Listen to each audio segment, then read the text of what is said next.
All right, so let's go ahead and kick off, everyone.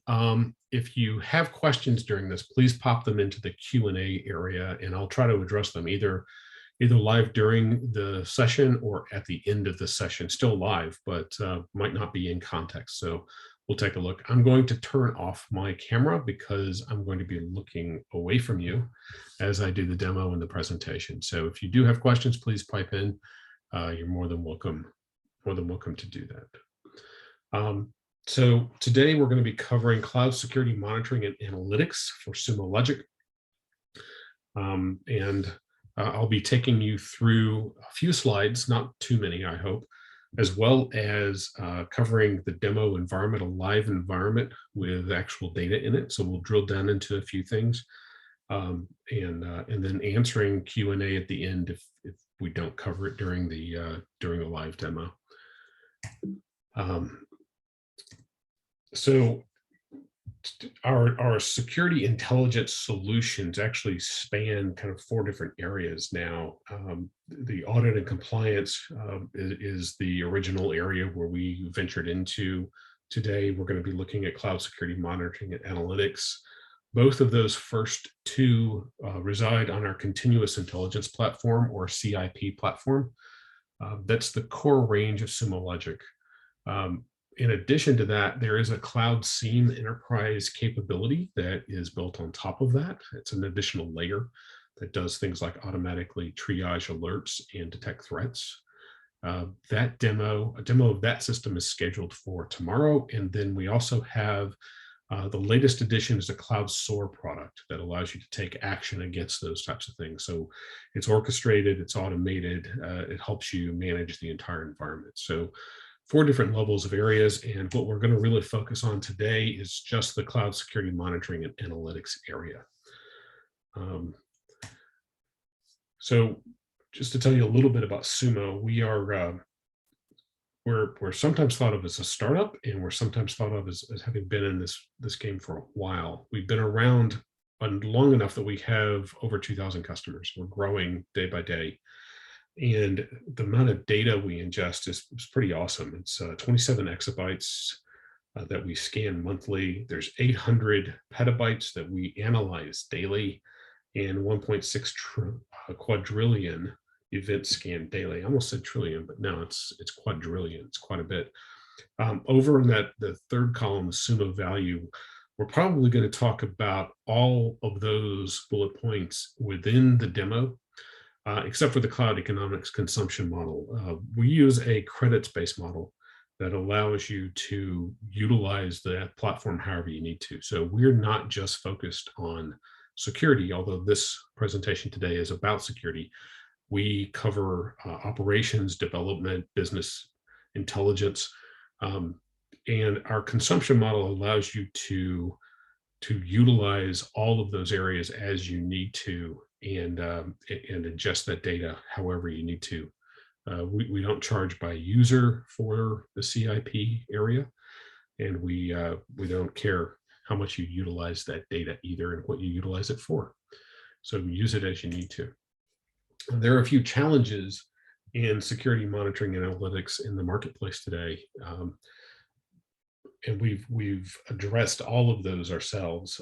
Currently, several tools don't have cloud support. So if you have an on-premises solution, or you have just things that you need to monitor that are local, then maybe those solutions will work for you. But more and more, we see that our customers are moving to the cloud, and we were born in the cloud. We're cloud native.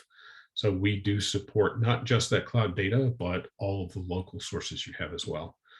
We don't give you limited visibility like some do. We actually cover off not just particular types of data, but all your data. So we can roll that realization into one particular dashboard if you wanted. So you can see across your entire platform architecture, however you needed to. And we don't have limited analytics. So like I mentioned just a minute ago, while we are showing specifically security requirements today, we're not limited to that. So we can get you into many different areas. So yes, I'll skip that one, and we're going to just move on to sort of a bit of the architecture. So we're we ingest data from many different sources, whether those are your own external products. They could be bespoke applications. They could be, off-the-shelf products. It could be SaaS IT. Anything that you need here, whether it's multiple different cloud environments, it could be AWS, Azure, GCP, or your on-premises applications.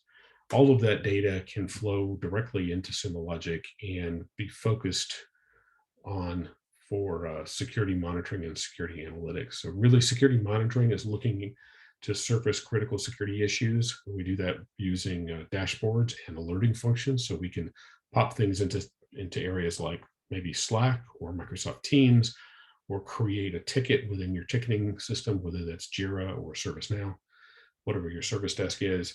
And then security analytics lets you dive deeply into those, so you can analyze the data to see exactly what's going on, drill down to a particular IP or user, and see everything they've done. And that allows you to monitor everything in your systems, all of the devices, the IPs, the networks, the databases, any component piece that you need to cover. I'm going to skip a few of these, like I said, because we want to drill into this.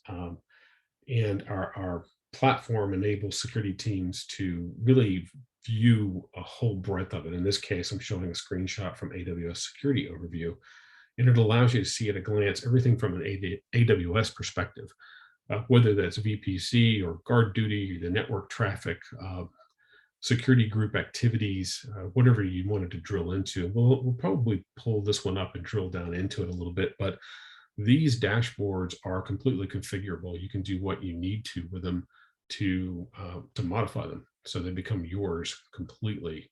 So you can make your own bespoke ones and use pieces that are already in place today. Some of the things we'll be talking about today are some of the core features that I'm going to show you. The out-of-the-box app catalog content. So when you do start ingesting data, you're not left on your own to build things. All of that app catalog content is available for you to utilize from day zero, as soon as you begin bringing in data. You have the ability to use subqueries, lookup tables, feeds from places like CrowdStrike, geo lookups. All of those are provided in the core platform.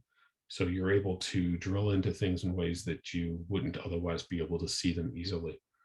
CrowdStrike threat intel is actually a built-in feed in the application. So you're able to utilize it directly right away. And there's an app specifically for it and looking at CrowdStrike. You're able to also search the raw text. So those raw logs are stored within Sumo, and you can see everything about it. You can customize the searches. You can make them parameterized so that they're easy to fill out, and you can search, for example, username or an IP address. And then you can actually take action with those as well. Things like script actions or calling a Lambda function, you can do directly from within the application suite. And writing custom queries and using complex operators like outlier, which I'll go into in a bit.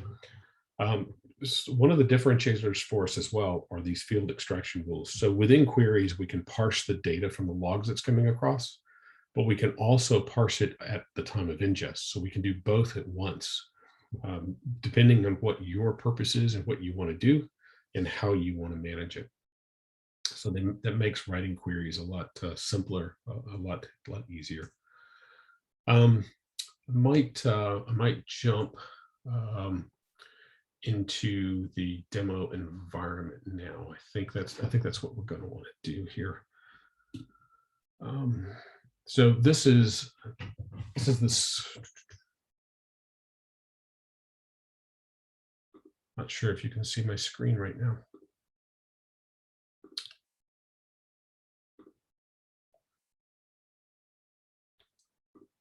Here we go. Can someone let me know if you can see my screen? Just a quick note in the chat. It's not showing up like it normally does. I'm going to assume you can at this point. Okay, thanks. Thanks, Mo. Appreciate that. All right. So I'm going to start you in the app catalog. This is where you go after you've installed some of the or ingested some of the data, and you can install any of the apps here. It's very easy to do that. And we'll spend our time mostly today in these security and compliance areas. In particular, I might pick on this Linux one because it'll show you the particular dashboards that you will have available. You can preview those dashboards if you want to by scrolling through them here. And then if you want to add this to your library, you can add this multiple times and change the name. All you do is point it to the tag that you want it to pull from. And I could do something like use just the word Linux as my tag, right? And anything I bring in with word Linux, I can then add this to my library. Now, I've actually already added this and we'll show it in a bit, but it's that simple. It deploys immediately and you're able to view that data right away. From an, might jump here to this AWS security overview. This is the one I had the screenshot of earlier. I'm gonna hide my menu here so we have more real estate.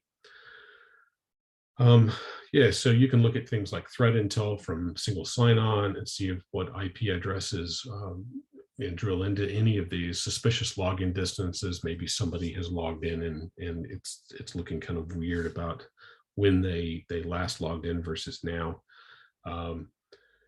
Maybe AWS guard duty and what's happening here, so we can scroll through and link directly to the particular EC2 instance that might be having might be throwing that issue. This VPC flow data I want to talk about a bit because it's using a function called outlier that I mentioned before. An outlier looks at the trend of the data and gives you notifications when that happens. So I can alarm on this little pink triangle, for example. That's telling me that something is out of bounds on the range that I'm normally expecting. If I drill into that through just clicking on the icon there, it'll show me the actual query behind this. And if I don't like that query for some reason, I can change it. I can even update the dashboard once I change it. But if I change maybe the time range I'm looking across, I might want to change that from 1 minute to 10 minutes and try to smooth out the graph a little bit. That might show me that I might not have as many alarms as before, but I can tweak these however I need to. I can update that dashboard. I can create a new dashboard with it, do anything I need to.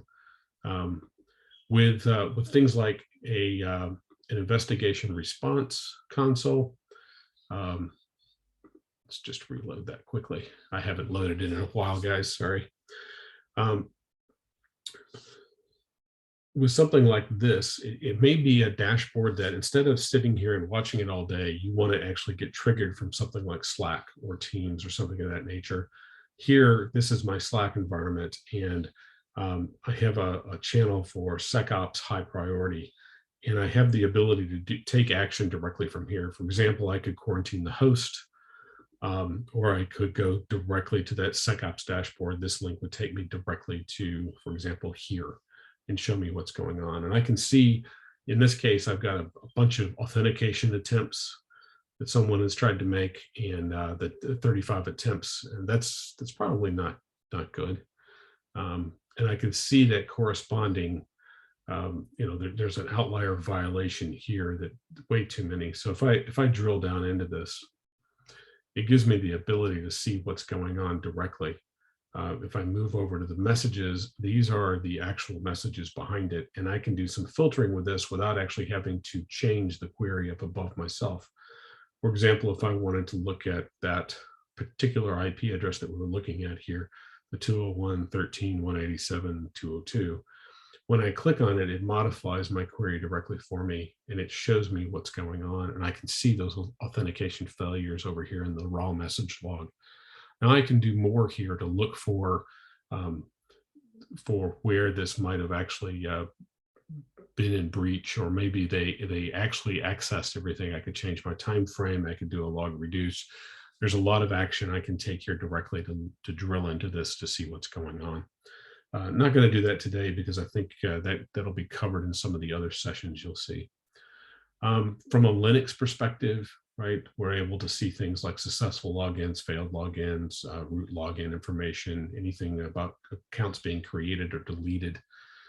We can send notifications based on these, based on what's happening there. If there are too many that are being created or deleted, or sudo attempts are too many, that's something you may want to be aware of and know what's going on.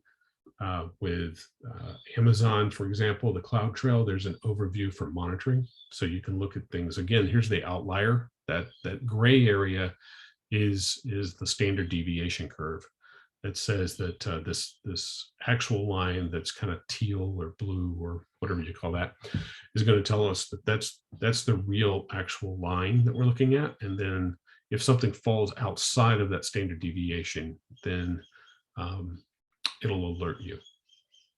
I can change those parameters on how the outlier function works. So those are there's some defaults that are set, but they work well to tune them for your environment as you need to see it.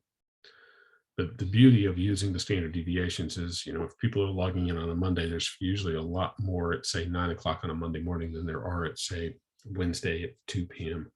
So it really kind of rolls with things to let you know what's going on. Geolocation, as we've seen, being able to drill down and see what's happening within an area. So you can expand this out.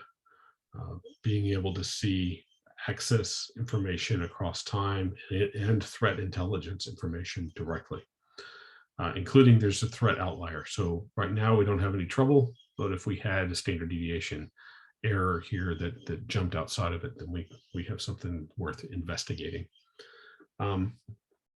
Excuse me.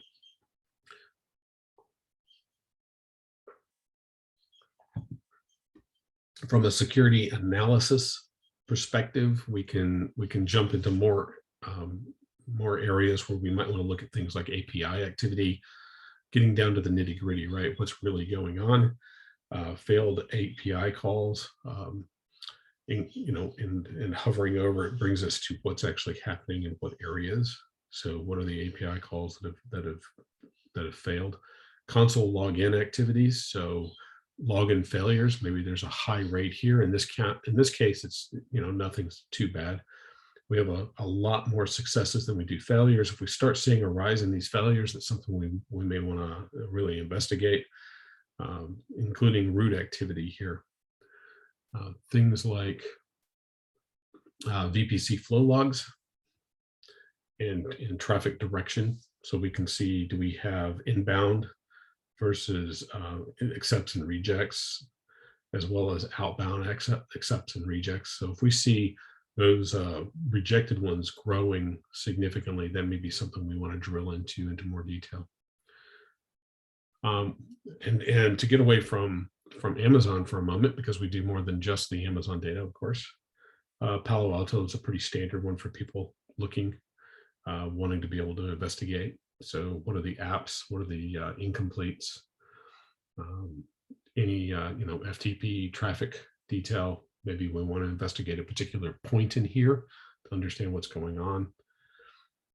Telnet traffic, DNS, NetBIOS, LDAP. Just about anything you want here, including if we're looking at unencrypted default ports. So you can see the volume of the port 80 coming through versus port 8080. If you started seeing some information here that was looking weird to you, you might want to do something. And then there's also the ability to look through, of course, Windows. We looked at Linux before, but realize I haven't actually shown you some of these filter capabilities above. These are all toggle based on variables here. And I think the user here is just, believe it or not, it's just a dash because this is demo data. But yeah, it allows us to drill down and look user by user. So I can look at any particular user I needed to, and any member, and view the particular details. At this point, I'm not seeing any questions. Is there anything anybody wanted to jump into in a particular area? Do you have a concern about one particular platform and ingesting data from that?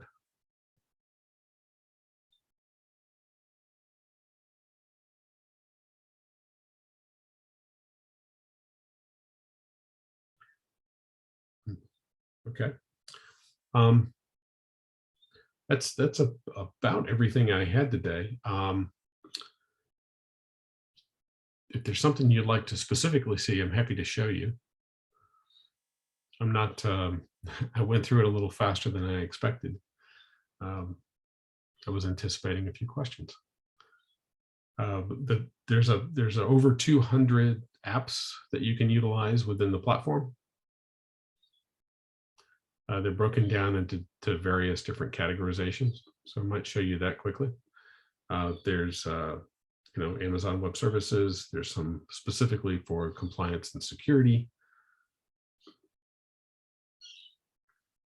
There's another security area we talked about here with some updated ones. And there's some global intelligence ones as well, where we're looking for what's going on within the greater operations around the world. Those are some pretty interesting graphs that they can give you here in a live environment.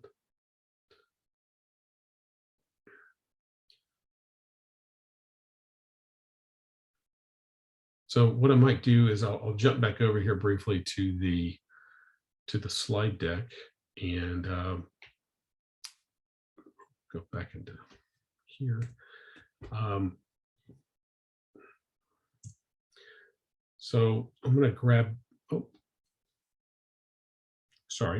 meant to grab this information for you, because if you want further information, it's available here. And that's going to go into the chat, so you'll be able to access it. And then wanted to make you aware of Illuminate. Illuminate is happening September 28th and 29th in the US. But for us in the Asia Pacific Japan region, it's really going to be September 29th through 30th. So keep that in mind when you see the documentation and the advertising come up for it. It's really the 29th and 30th for us, because that's those are US dates that they're using for advertising it. Hopefully we'll see you guys there at Illuminate. I'm still not seeing any questions, so